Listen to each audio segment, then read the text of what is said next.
चांदवड टोलवर 175 कर्मचाऱ्यांवर बेरोजगारीची कुऱ्हाड. नव्या टेंडरमुळे मोठा धोका. अपघात विभाग बंद.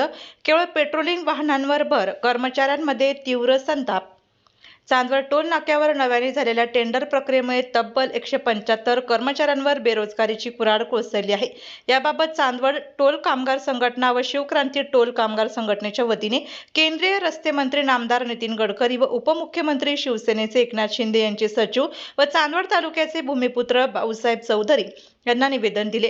टोल ऑपरेशनमधील सुमारे 100 कर्मचारी तसेच अपघात विभागातील 75 कर्मचाऱ्यांना थेट कामावरून कमी करण्यात आल्याची माहिती समोर आली आहे. नव्या टेंडरनुसार रस्त्यावर कार्यरत असलेला अपघात विभाग पूर्णपणे बंद करण्यात आला असून त्याऐवजी केवळ 4 पेट्रोलिंग वाहने व 2 क्रेन तैनात करण्यात निर्णय घेण्यात आला.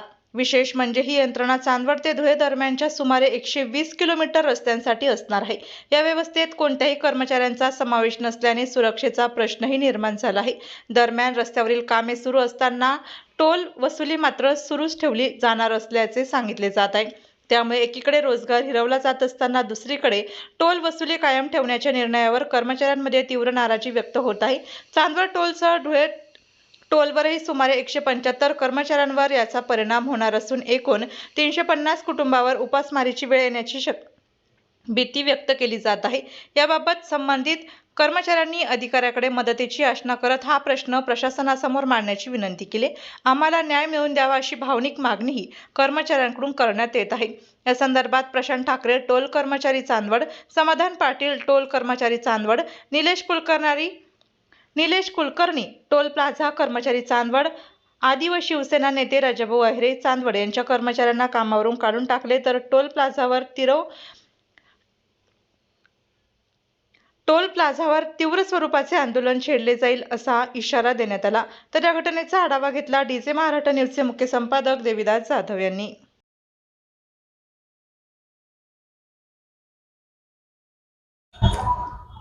मुंबई आग्रा महामार्गावरील असलेला टोल प्लाझा आणि या टोल प्लाझाला चांदवड तालुक्यातील मंगरुळ या ठिकाणी जो टोल बसवलेला आहे त्याला आतापर्यंत कम से कम 18 वर्षे होत आहे.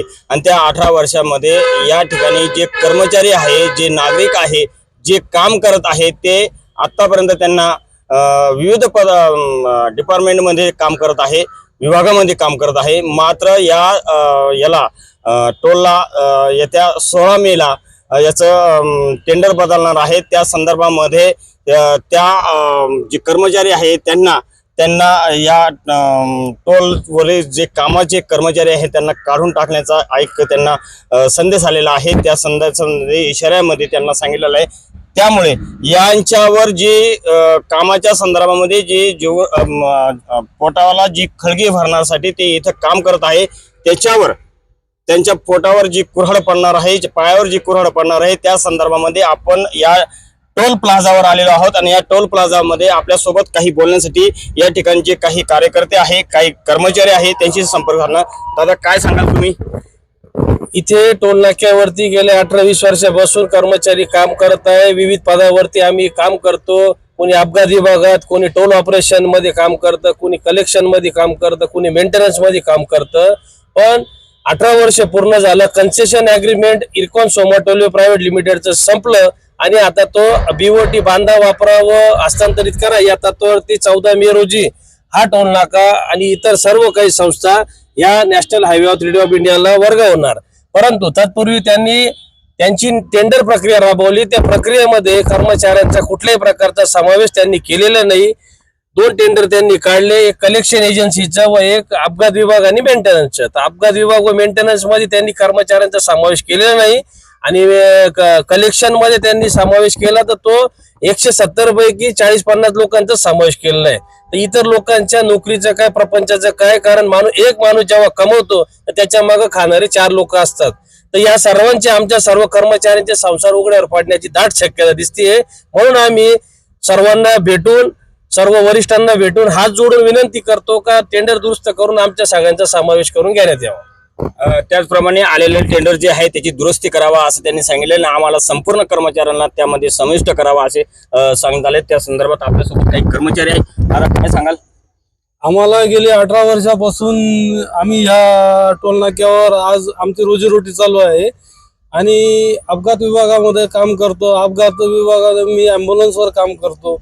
आता इथे बरेचसे अपघात होत राहतात, तर ह्या गोष्टी पुढेही चालूच राहणार आहेत भविष्यामध्ये. मग आमचं त्याच्यामध्ये कॉन्ट्रीब्युशन राहणारच आहे. पुढे ॲम्ब्युलन्स ही गरजेचीच गोष्ट आहे टोल नाक्याकरता. तर मग ॲम्ब्युलन्स त्यांनी ह्या गोष्टी टेंडरमधनं का वगळली आणि आमचं पुढचं भविष्य काय हे त्यांनी आम्हाला सांगावं.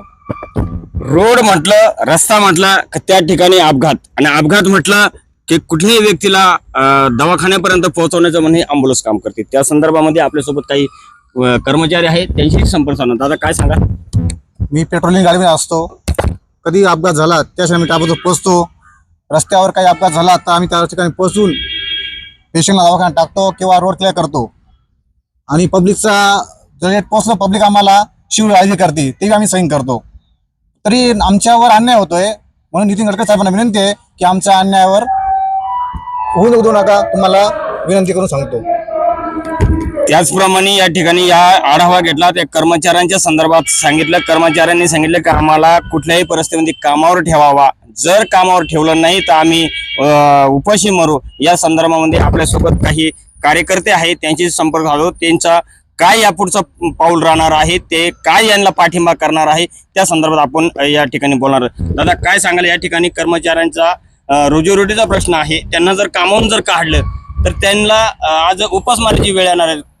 तुम्ही काय सांगा? चांदवड शहरामध्ये टोल नाका, ह्या टोल प्रशासनामध्ये हे कर्मचारी जवळजवळ धुळा असेल, चांदवडमधले कर्मचारी जवळजवळ 150 ते 200 कर्मचारी काम करतात.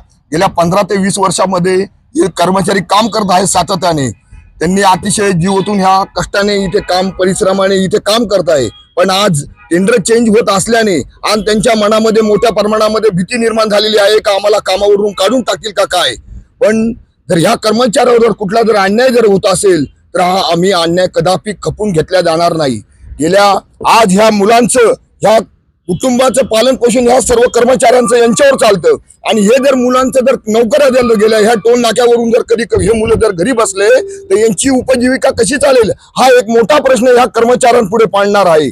तर लवकरात लवकर ह्या टोल प्रशासनाने ह्या कुठल्याही कर्मचारी असेल, धुळ्याचे कर्मचारी असेल व चांदवडचे कर्मचारी असेल, यांच्या नोकरीवर जर गदा येत असेल किंवा यांना नोकरीहून काढण्याची भाषा जर करत असेल तर आम्ही शिवसेनेच्या वतीने कदापि खपून घेतल्या जाणार नाही. आणि येणाऱ्या काळामध्ये जर एखाद्या कर्मचारी जर काढण्याची जर भाषा येत असेल आणि यांना जर कमी करण्यात जर आले तर आम्ही शिवसेनेच्या वतीने तीव्र आंदोलन केल्याशिवाय राहणार नाही. याची दखल शासनाने व टोल प्रशासनाने घेण्यात यावी. या ठिकाणी संपूर्ण जे कर्मचारी आहे, एकूण 150 ते 200 लोक आहे. यांच्यावर जी उपासमारीची वेळ येणार आहे ती येऊ नये या संदर्भात या ठिकाणी कर्मचाऱ्यांनी आपले व्यथा मांडलेले आहेत. त्याचप्रमाणे या ठिकाणी जे सामाजिक कार्यकर्ते आहेत त्यांनी सांगितले की जर यांच्यावर उपासमारीची वेळ आली तर या ठिकाणी तीव्र स्वरूपाचे आंदोलन केल्याशिवाय, छेडल्याशिवाय आम्ही राहणार नाही, असे या ठिकाणी सांगण्यात आलेले. विजय महाराष्ट्र न्यूजसाठी देविदास जाधव, चाकण. आपल्या जिल्ह्यातील व तालुक्यातील तत्काळ बातम्या व जाहिराती बघण्यासाठी आजच डीजे महाराष्ट्र न्यूज चांदवड या चॅनलला सबस्क्राईब व लाईक करा. तसेच प्रत्येक ठिकाणी अनुभवी प्रतिनिधी नेमणे आहे, तरी संपर्क साधा 9822 49 99 40 89 83 1504 60. मुख्य संपादक देविदास जाधव.